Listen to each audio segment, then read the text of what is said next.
Hello, and welcome to our book study.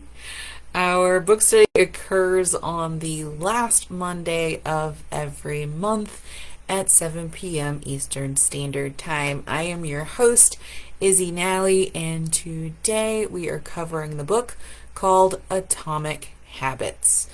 Atomic Habits is about tiny changes and remarkable results, which isn't that what we really want? We want to do the little things instead of these big giant feats that we have to accomplish to get these big results. Instead, this book shows us that we can actually make small changes every day to get these big results that we desire.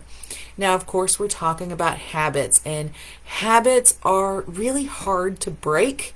They're also really hard to start new ones.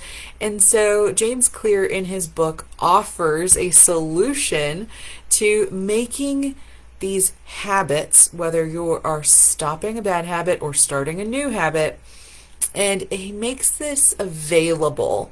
And isn't that what we want? We want to feel like we can accomplish this. And I will tell you from my experience, this is also one of my realms of specialty, is habits, that it is possible.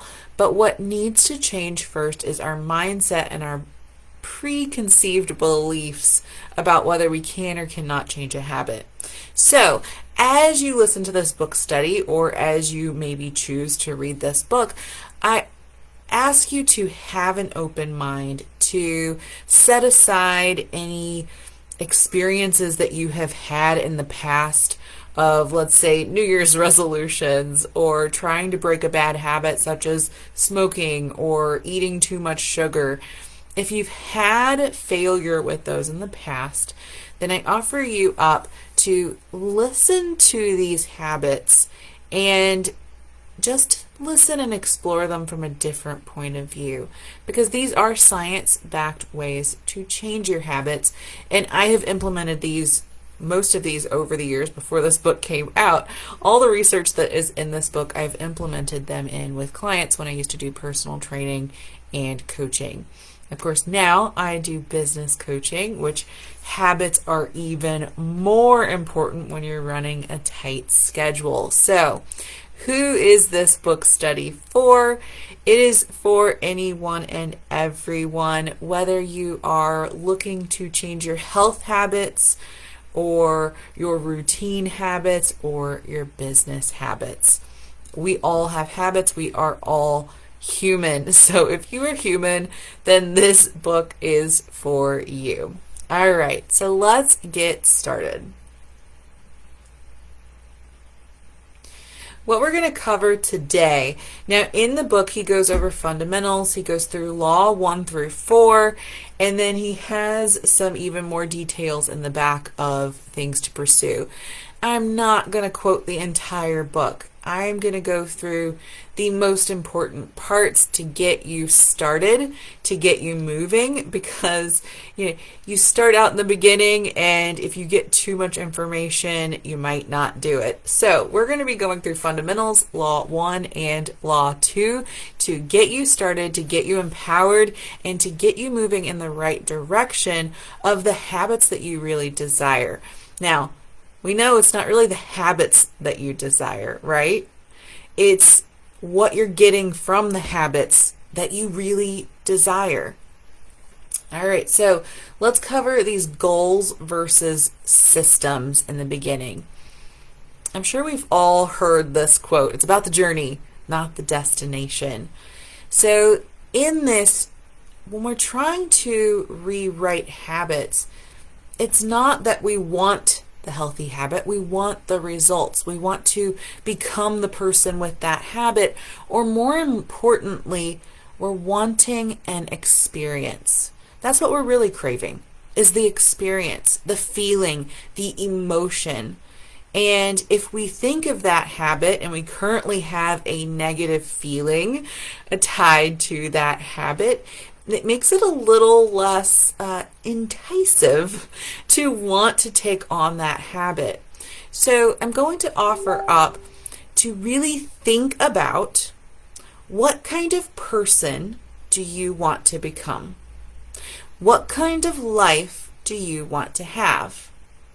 And I just did, so you can catch the replay, but I do a meditation where it's visualizing and doing a little daydreaming exercise of what kind of life do you really want. And I offer this up to my health and fitness people, and I also offer this up to my business people just the same.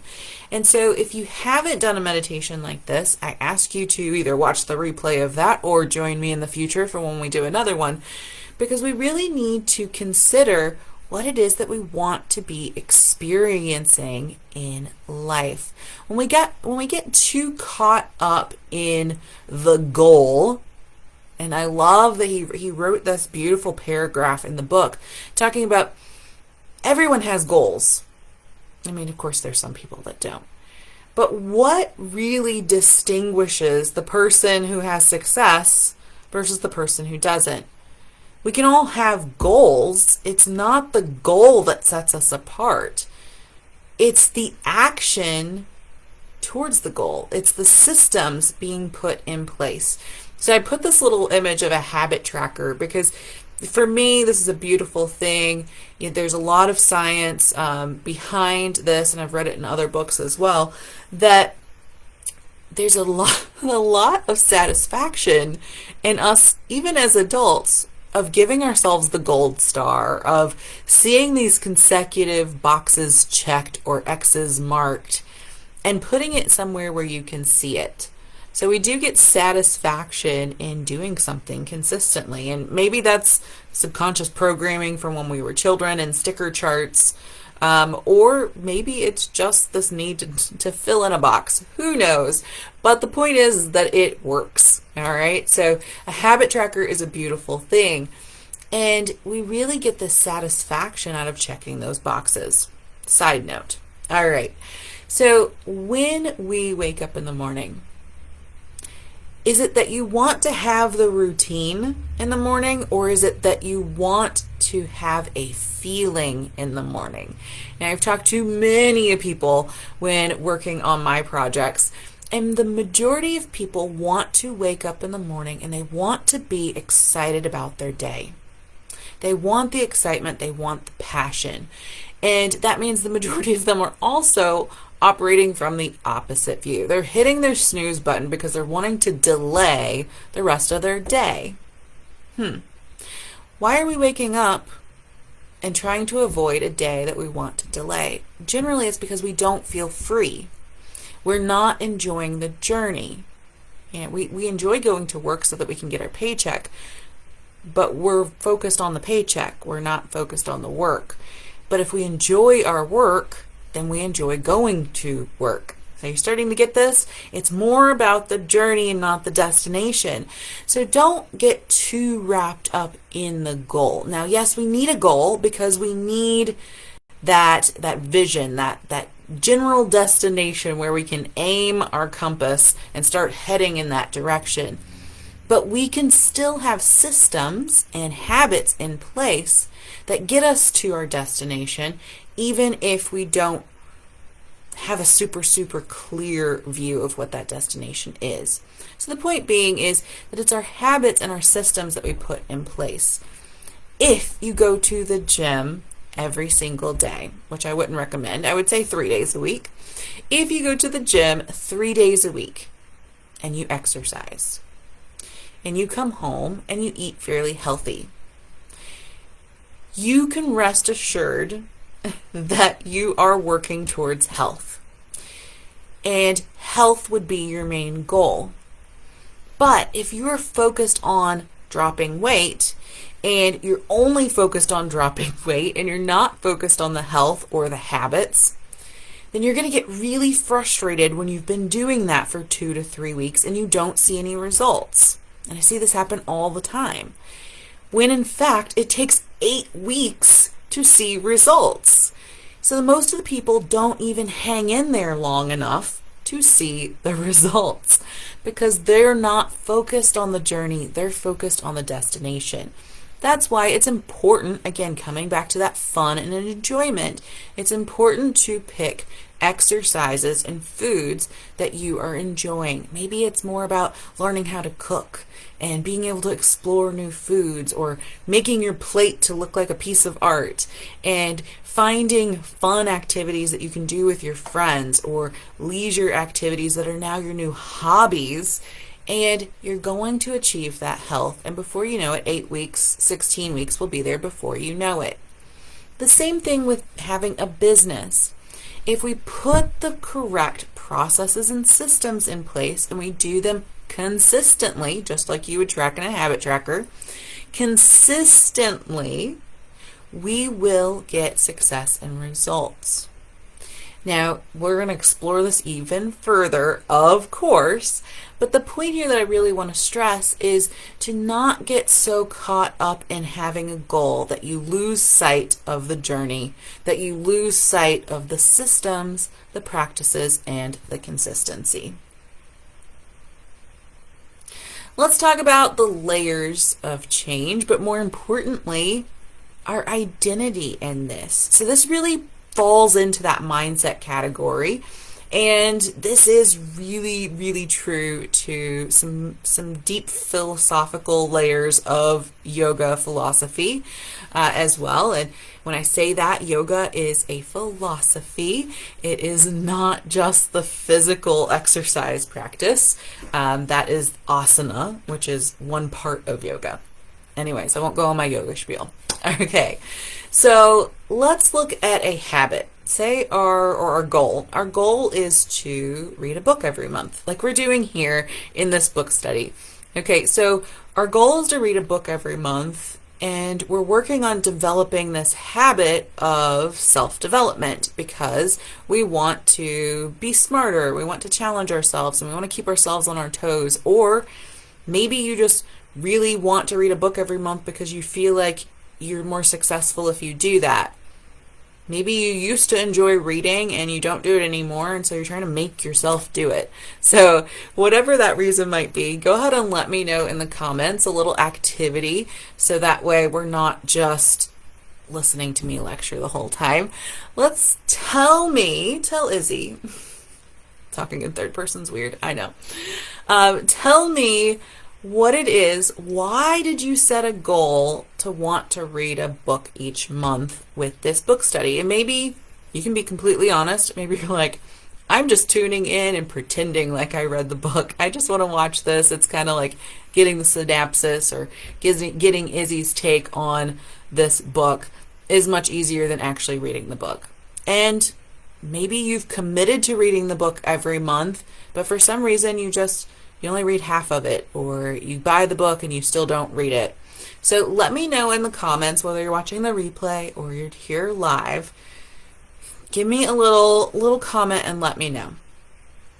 All right.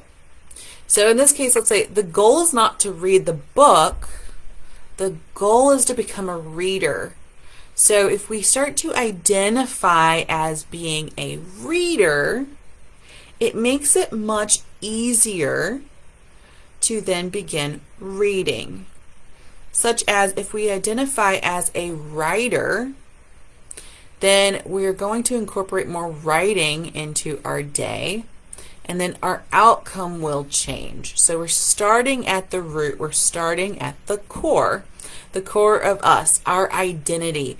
So we need to change our identity in order to easily change the process, which then changes the outcomes. Now, you can work from the outside in, but that's a less success rate. So you could start on your outcomes, which is you're going to force yourself to do it every day.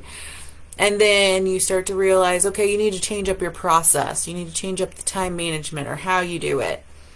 And the more you do it, then you convince yourself that it's your identity. So you can do it either way, but one way is going to be a little bit easier than the other. And this is where subconscious programming and hypnotherapy works really beautiful, which I am a hypnotherapist. And I love, love, love seeing how we can change that mindset. So the goal is not to read the book. The goal is to become the reader. And I've done this before, before I read this book, way before I read this book. Years ago, I would sit and I would tell myself, I want to wake up in the morning and I want to meditate. And I was having a really hard time establishing that habit. Obviously, because it was first thing in the morning, I was tired, there was all these reasons, all these excuses, just couldn't get myself to do it. So I would sit during the day once I was already up and not in the morning, and I would tell myself, I wake up in the morning and I meditate. I wake up in the morning and I meditate. And I would just keep telling myself that. And before I knew it, it started getting really easy to wake up in the morning and meditate because I was telling myself that I was the person that does that. And I was shifting my identity to be the type of person that does that. And again, this is where in our money magnet activation, which is all about millionaire mindset and becoming the person you want to be, we talk more about that in programming our mind and becoming the person that we want to be. All right. So things like this, again, we say these things to ourselves. If you're saying things to yourself like, I'm always late, or I'm really bad at that, or I'm just a night person. Oh my gosh, I get that one all the time. I'm just a night owl. I can't wake up in the morning. I'm not a morning person. These things that we're telling ourselves over and over are shaping our identity. And because they're shaping our identity, we are then creating behaviors that are a reflection of our identity. So we're proving ourselves right. For example, those who identified as a voter, who said, I'm a voter, are more likely to vote than those who simply viewed the action of voting as voting. Okay? So when you start to associate yourself with being that person, such as if you associate with having a healthy lifestyle, if you associate with being, a health and wellness professional, or if you associate and you put yourself into that role and you say, I am this, I'm always on time, then you're going to make more effort to live up to that belief. So again, start listening to the words that you're telling yourself. I noticed this one time I was writing a part of a book, and I realized while I was writing the book, I was telling myself, oh my gosh, I'm so tired. Oh my gosh, I'm so tired. Oh my gosh, I'm so tired. I can't do this. And I was making coffee, and I was even like, this coffee's not even going to work. I'm so tired. And I was realizing I was telling myself this as I was doing it. I was like, oh my gosh. Okay, I'm going to drink this cup of coffee, and I'm going to get so much energy, and I'm going to have so much energy, and I'm going to write this book. And so I was giving myself the positive words that I needed to shape what was going to happen next. So our words that we tell ourselves are unbelievably powerful. All right. So Deanne said, I bought the book, always hoping to learn. The goal is to become a reader, and she loves every month.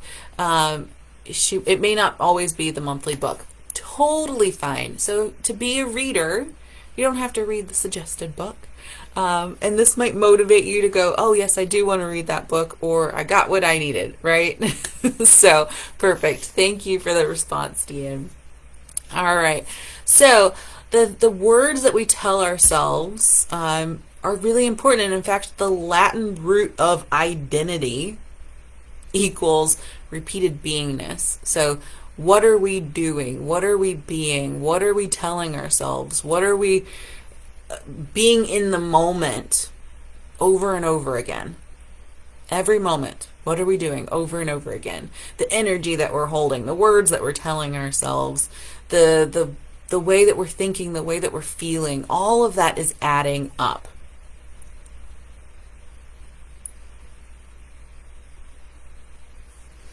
So the trick here,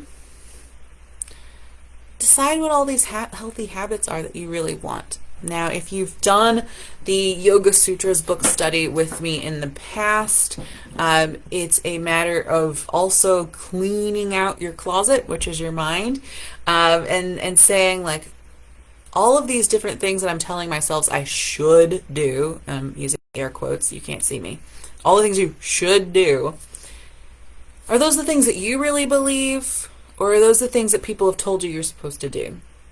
because just because someone has told you you're supposed to do it doesn't mean that's true. So you need to filter out what it is and who it is that you really want to be. Decide the type of person you want to be. The type of person you want to be. How do you want people to view you? How do you want to show up in the world? What is it that you really want? What kind of life do you really want? What kind of emotions do you really want to experience? And then we become that person with small wins. We become that person by showing up in those ways every day. And it's not like an overnight transformation.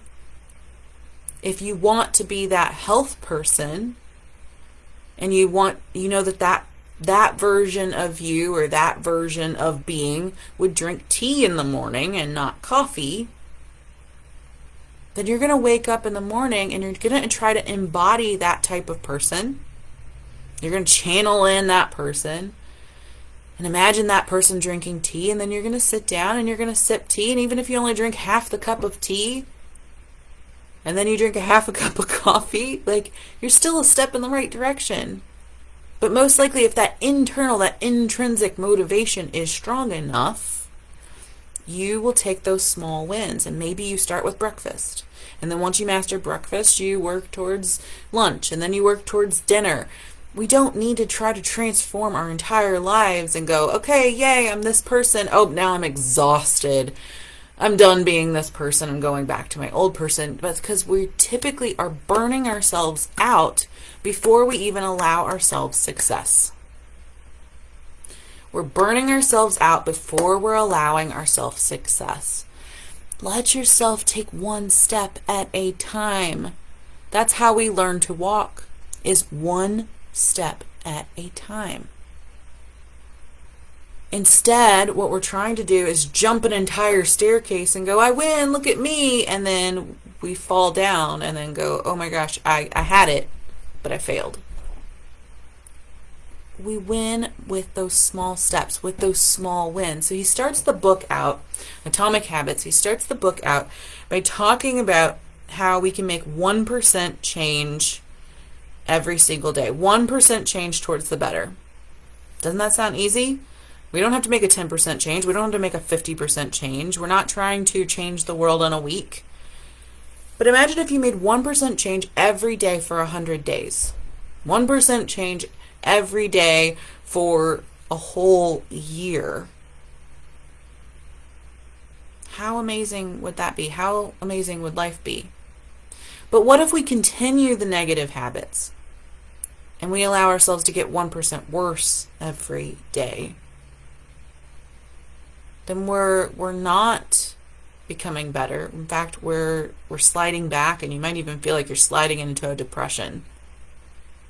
So 1% better every day. Just one little step. One little thing. All right? So decide the type of person you want to be. Become that person with small wins. The first step is not what or how or who. You need to know who you want to be. Know who you want to be. Spend that time. Do that journaling. Do that work. So often we skip this little tiny part because we think, oh, I already got it in my head. No, write it down. Spend some time with it. Spend some time with it, even if this is the only thing you do, is you just sit down and you visualize the person you want to be and all the habits that they have, and you do that for 30 days. I guarantee you will start making changes. Why? Because I've done it myself. I know it works. And I've given that to clients as well. Now, how healthy habits, well, not healthy habits, but how habits work in general, okay? The healthy ones and the non-healthy ones. So we have a cue, which is your trigger, which then gives us a craving. And then we have a response, which is our habit. And through that, we get a reward. Now, our cue can be a multitude of different things. Our craving can be a multitude of different things, and our craving can be different for everyone. our response, our habit is something that we've formed, and a reward is going to be something pleasurable generally, but we can also make it something that's not pleasurable, which is going to mean that when we get that trigger, our craving might be the opposite. I won't go too deep into that. Now, for some people, you're like, okay, well, what about all those things that we don't get positive rewards with, but we keep doing them? Who's done that? You're like, every time I eat a bowl of ice cream, I feel like crap afterwards, but for some reason I keep doing it. Well, it's the same thing with drug addicts, and I've worked with them in the past in my therapy practice, and it's the same thing. You know, your mind's trying to recreate a past reward. At some point, they had a really great experience, and it was so powerful that they want to recreate it. Same thing. Can be the same thing with that ice cream, that bowl of ice cream. When you were a kid, maybe grandma gave you a bowl of ice cream as a reward for something that you did. So you had the cue, the craving, the response.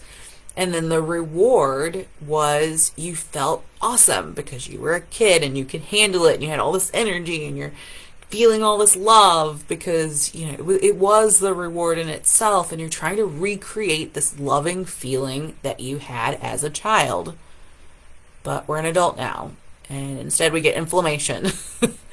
And we need to sit down and really think about it. So we're going to get into that in just a moment. All right. So habits are linked together. So we're talking about these cues, okay?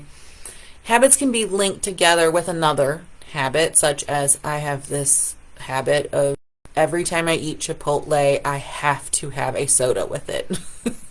Because I have linked the habit of soda drinking with the taste of Chipotle. So for me, that's linked with that.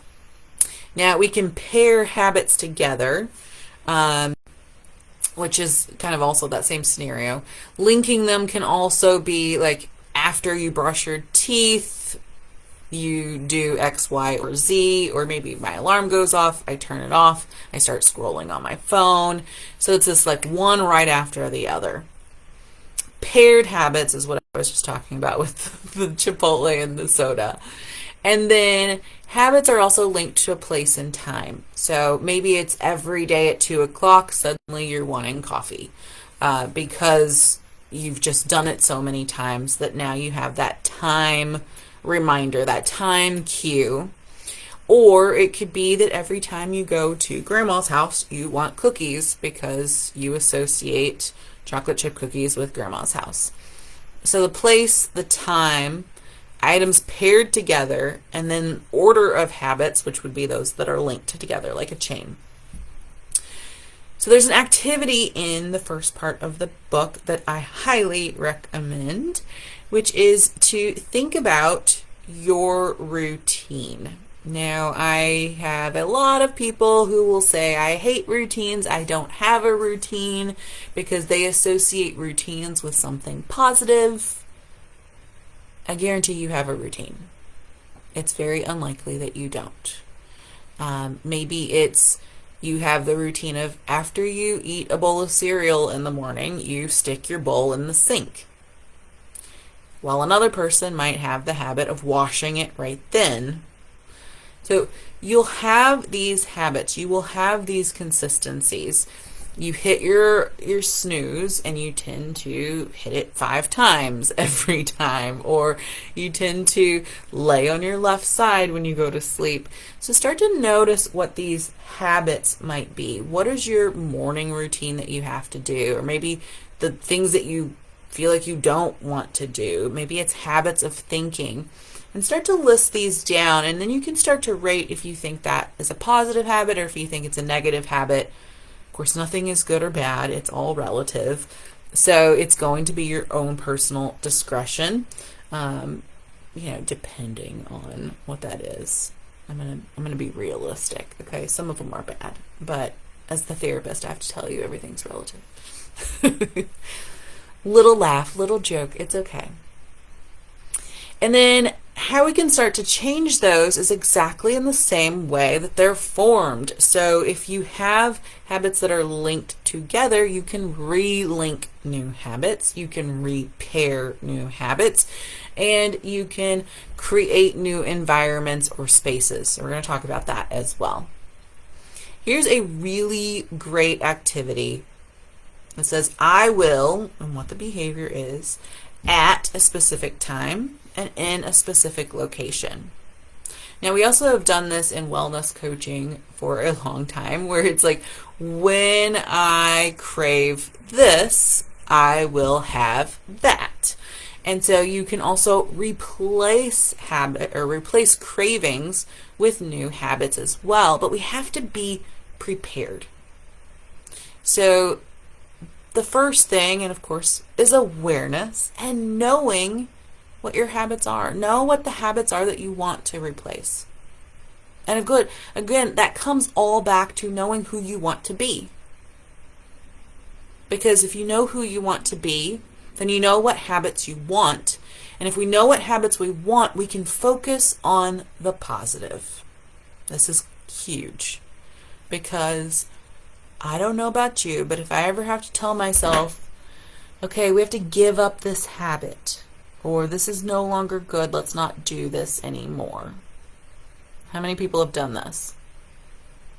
Like New Year's, this is the worst thing people do. They're like, I'm going to stop doing this. Or, I'm going to quit doing that. I'm going to give up sugar. And unless we have something bigger that we're doing it for, like, for Lent, which is coming up, like if you're giving it up for something bigger, that might be a little bit easier. But when we're doing it just for ourselves, suddenly that's a lot harder.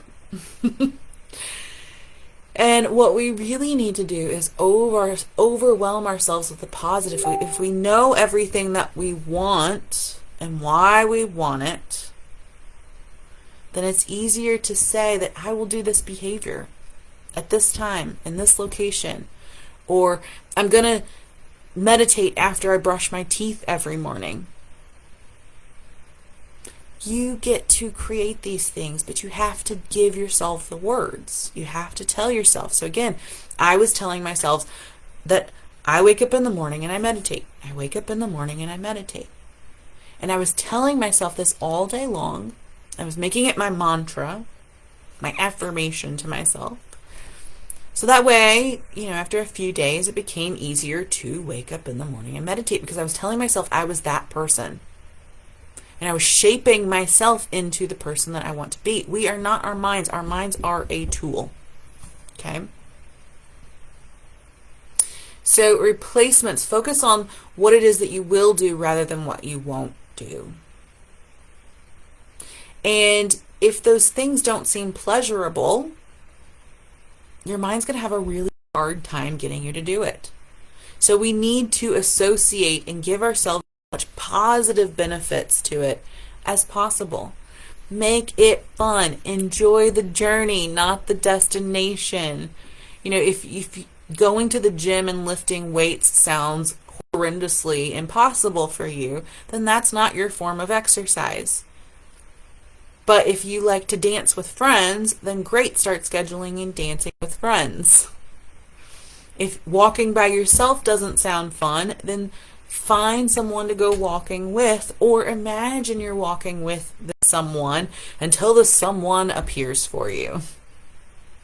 If you want to journal every night before bed, then we start to curate our environment so that it supports us as well. Okay, so curating our environment, putting things where it's easy for us, changing your environment is a huge one. Put the stuff where you can see it, which also means removing and eliminating the distractions. So if you were one to scroll on your phone in the morning or at night, plug your phone in across the room. If you've got all this junk on your bedside table and you never know what it is that you want to do before going to bed except for looking at your phone, it's going to be really hard to make it a habit. So if you're going to journal and you're going to read one specific book, then have that journal and that one specific book by your bedside table and eliminate all the other distractions. If you want to learn how to play the guitar, you're going to set the guitar out into your environment. Start eliminating, start simplifying, start creating the life that you really, really want. And know that your brain, your mind, is going to choose pleasure over pain. So again, if we can make these small improvements, these small steps, break it down into minute tasks and do one little thing every day to start walking yourself in that direction, one step at a time. We're not trying to jump the whole staircase, or I don't know about you, but when we were kids, we tried to run up the down escalator. I'm pretty sure my sister might still have a scar from that. It's not a good idea. Choose the pleasure over the pain, meaning take those small steps, 1% better every single day. And yes, we are almost done if I'm losing your attention. All right. So, that's not the slide that I wanted. Here we go. Your subconscious rewiring. So, if all of this is making sense and if you're like, I still have struggles, it might be your subconscious wiring. Most likely it is. And again, this all comes back to your identity. What you were taught as a child. Things like, well, everyone in our family is big. I've heard that one a lot. Or, I just can't do that because. Or maybe it's when it comes to money and when it comes to your career, maybe you were taught certain things about money. You were taught certain things about work ethic. You were taught certain things about business owners. You were taught certain things about people who are wealthy. And so your subconscious programming is keeping you in a place where it thinks it feels safe. Again, it's going to choose pleasure over pain. It's going to choose safety and what we know versus something that we don't know. And the same thing holds true like in our business, right? We know that we need to do X, Y, and Z, but for some reason we just cannot get ourselves to do it. This happened to me for a long time. I was running my business. I was working my butt off. I was not making hardly any money. And I had to do a self-evaluation or a business evaluation. And I really realized, it was quite interesting and somewhat hilarious, that I really didn't have a product that I was selling. I was like, what am I trying to sell? I'm just promoting, but I'm not promoting anything in particular. I'm not trying to sell anything other than a belief. And that was very clear suddenly why I wasn't making any money. I had subconscious money blocks that were preventing me from even creating a product to sell, but yet I was working my business. You're not a business if you don't have a product or a service. A service is a product. And so one of the things that I did after I started running my business a lot better is then I created this now product that says how to create a product to sell by next month for all those people who are in this self-defeat, who are in this self-blockage, and that they realize, do I actually have a product to sell? Now, the money magnet activation, we're really getting into the subconscious wiring about money, because really everything comes back to money. And not that money is this thing, but money is an energy exchange. It's our currency in this world. And whatever your bank account says right now is a direct relationship with what your belief is in money. And your belief in money and whether you deserve it is a direct link to whether you believe you're enough and you believe you're worthy.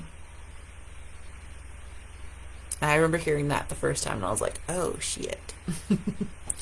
So noticing what are these subconscious beliefs. And maybe it's something about what I said about weight loss or eating food or exercise or just habits in general. Maybe it's writing the book or doing the bucket list items or whatever it might be. If you haven't done it yet and it's been on your list forever, first check in with your identity. Then check in with your beliefs. You may want hypnotherapy.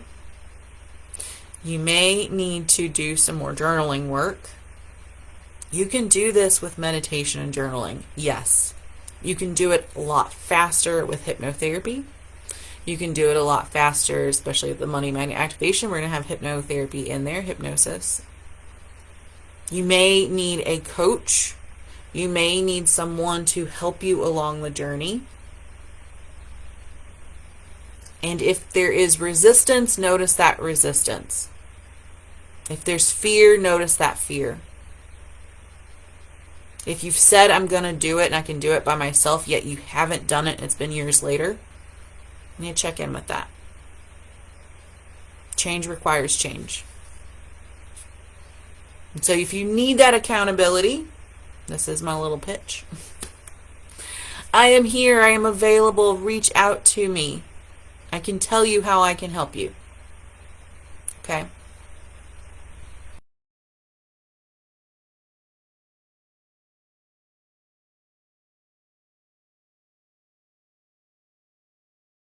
The Atomic Habits is the book that we are reading, and we've gotten through quite a chunk. About halfway through the book is what I covered today. And so if you want to read the book, great. But I really recommend start putting into play what we're talking about now. Take your time with these books, these self-development books. That's why we're only doing one a month. We could speed through them, but then we're not implementing them. And we're going to keep this theme going this time. So the next book is going to be very similar in the fact that it's a lead way, or this book is a lead way into that one, where we're talking more and more about how it is we change our mindset, how it is that we really start to become this person that we want to be. And then the following month is even more of what are these habits? How do we really start to get this abundant mindset where we're not thinking in scarcity, where we're not limiting ourselves, that we can go on the vacations when we want, that we can have everything it is we desire, and we stop making ourselves feel guilt and shame all the time, and instead we live life with love and happiness, and we want this for everyone. That we see it's available for everyone, and the people that don't have it are simply because they are stuck or trapped in their limiting mindset. So I'm Izzy Nally. This is our monthly book study. This month we did Atomic Habits, and we meet every last Monday of each month at 7 p.m. Eastern Standard Time. You can catch this replay on YouTube or here on Facebook. And if you haven't yet, join one of my groups. I've got the Balanced Goddess group. I've got the Millionaire Maker Business Blueprint group. Of course, you can always just message me and I can point you in the right direction based on your needs. I wish you all the love and abundance in the world. And thank you for joining me in this book study. I'll talk to you soon. Bye.